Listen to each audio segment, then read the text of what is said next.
په دې کې د وړه دي چې دی چیني دي ګوړه د هسپتال دی ډاکټر دی او زموږ 1500 روپۍ ورځ ده د 1500 روپۍ زموږ هغه هم قادي وکړو که نه وړو ته ورته وو که نه دغه ته ورته وو که نه کومو ته ورته وو که نر نه یې نو دغه حال به سهار بیلونه راپسې راځي سیوا راځي هر څه سیوا راځي وروره ګراني ده موی بېنظیرې پیسې هم بندې کړي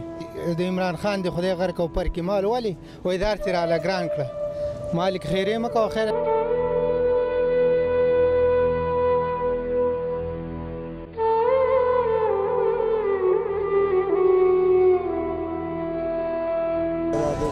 جی دا وختي په پوره ملک کې او بیا په سب ډویژن بریکوټ کې د ګرانۍ لهر راغلی دی او په بیلونو کې ټیکسونه دي د مسلم لیگ نون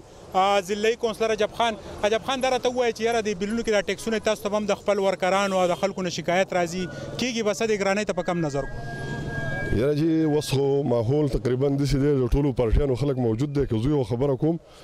نو د یوې پارټۍ کسب یې په ځان باندې درنه نه ګڼي د دې نه مخکې چې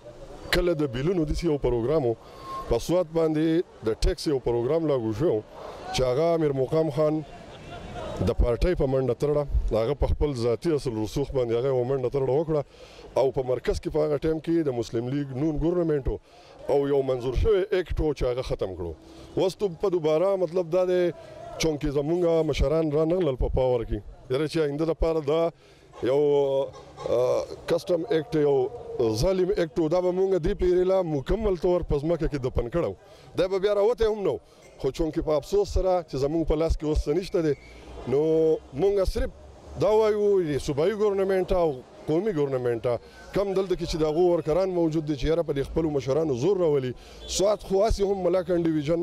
د دغه نه مستثنا دی د ټیکس نه نو بیا دا ظلم زموږ سره ولې کېږي ضلعي اسمبلی کې د دې دپاره څه اواز پورته انشاءالله زموږ اواز د دې نه مخکې هم چې زموږ کله خپل ګورنمنټ او پاکستان مسلم لیگ نون نو د کافي حده پورې موږ منډې ترړې کړي دي په دې کې او اوس به هم دا پاکستان تحریک انصاف والا ملګري دي زموږ ته ورته به وایو چې یاره دا خپل مشران لږ چوکه کړي د دې قوم نه چې کم از کم دا ظلم د قوم سره نه کېږي فضل اکبر خان بلاوز را ټیکس ولګېدو او مهنګایي ډېره زیاته ده تاسو ته خبر یې که نه د دې نه به څوک نه خبر د دې نه خو دا خبره وي لیونی ته هم خبر دی چې داسې مهنګایي راغلې ده چې مطلب دا د A to Z مهنګایي ده که نه لکه که یو سړی وایي چې دا شیزونه مالدار استعمالوي غریب ته نه دی خبر په هر شي باندې ټیکس لګېدلی دی د اول نه واخله تر د اخره پورې نو مطلب دا دی نه خو هر سړی خبر دی او موجوده حکمرانان مطلب دا دی پوهه نه یم چې وده دي که څنګه چل دی چې د هغو هغه کم پالیسي ساز خلک و هغه چېرته دی چې هغه خو وایي چې یاره زموږ سره د هر شي مکمل د 100 کسانو ټیم دی که دې ورته وایي چې د TMA جو د 100 کسانو ټیم تیار دی که وایي چې د وابډا جو د 100 کسانو ټیم تیار دی خو زه اوس اریان دی چې هغه ټیم څه شو په هېڅ شي کې مطلب دا دی چې هغو پایه ونه لګي نو الله دې خیر کړي چې مطلب دا مرګ به کم دی ته چې ډېر زیات پریشانه دي په دې خبره باندې چې د روزمره اشیا چې دي هغه هم ګران شو او دغه رنګې بیلونه چې دي په هغې کې غیر ضروري پیسې راځي تاسو په حیثیت د عوامي نیشنل پارټۍ څه دریځ لرئ او ستاسو د PK7 کم وقار خان چې کامیاب شو دی په اسمبلی کې څه کوي نو خو ما ته پته نشته هغه به څه خو خامخا به د عوامو کم چې مطلب دا د هغو د زړه اواز دی ولې چې کوم حکومتي خلک یې هغو حقیقت نشي بیانولی هغو په خبره پټوي حالانکې دو راغلي د انصاف په نوم باندې دو راغلي د کرپشن خلاف په نوم باندې زه خو چې ګورم مطلب دا د هېڅ هم نشته د هغه زړه معامله روانه ده چې کم روایتي حکومتونه تیر شوي دي لیکن مخکې به ما دا روایت دلته کې نه ول چې چا به ټرانسفارمر لګو نه ورته مسلم لیګو لګولی نه ورته پیپلز پارټۍ لګولی دلته کې د مولانو صاحبانو حکومت تیر شوی نه ورته هغو چې خپل بورډ لګولی دی واحد دا تبدیلیینو چې دلته کې که ټرانسفارمر لګي که لینک بدلی هغې ته هم مطلب دا دی چې بورډ لګي اکبر خان خبرې تاسو واورېدې عوام ګورو چې دا سوی روه ګراني شته که نه ولې نشته ډېره ګراني ده ټوله ګراني ده سهار بیلونه راپسې راځي سیوا راځي هر څه سیوا راځي وروره ګراني ده د امیر صاحب هم څه خبره کوي د ګرانۍ امیر صاحب څه ګران شوي ستا چې ګراني خو دا ده چې موږ به پروس کال کم درزنې جورابې راوړلې که نه په 300 روپۍ هغه په 380 روپۍ دی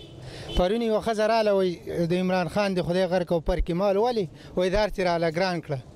مالک خیرې مه کوه خیره دا خو د ملک دپاره موږ کولی شو که نه مال خیرې مه کوه موی بېنظیرې پیسې هم بندې کړي مال دا خو د هغې خپل کار دی او خیرې ته مه کوه دا خیرې کوه نظیر مړه ده که جم دی بېنظیره خو مړه ده ګراني شته په ملک ګرانې ولې نشته نو زمونږ غریبانان به څه وایي زنګ 100 روپۍ زنګ چار نه کېږي او دومره بیلونه راولي چې مونږ هغه 100 روپۍ زنګ دره کوم نه لګي نو مونږ به هغه 2000 او 3000 روپۍ بیل به مونږ څه ده چا خو نو حکومت خو خول خو لکه وس دا بیخي دا څه کالي چې دا دغه رخ شوی دی نو دا خو بیخي څه دغه دی سر او د خپې پته یې نه لګي بیخي زما ودان څه پیږي دا وتی بیبلونه ګران کړی دي او 2000 او 1 لک روپۍ او 4000 او 5000 دا راغلي دا خو عوام دی او د 1500 روپۍ ورته د 1500 روپۍ موږ هم خادي وکړو نه وړو ته ورته وکنه دغه ته ورته وکنه کوم ته ورته کېږي بس تاسو سره څه حل دې د خبر وته نو ته ارزان کې کنه ها څه درته ارزان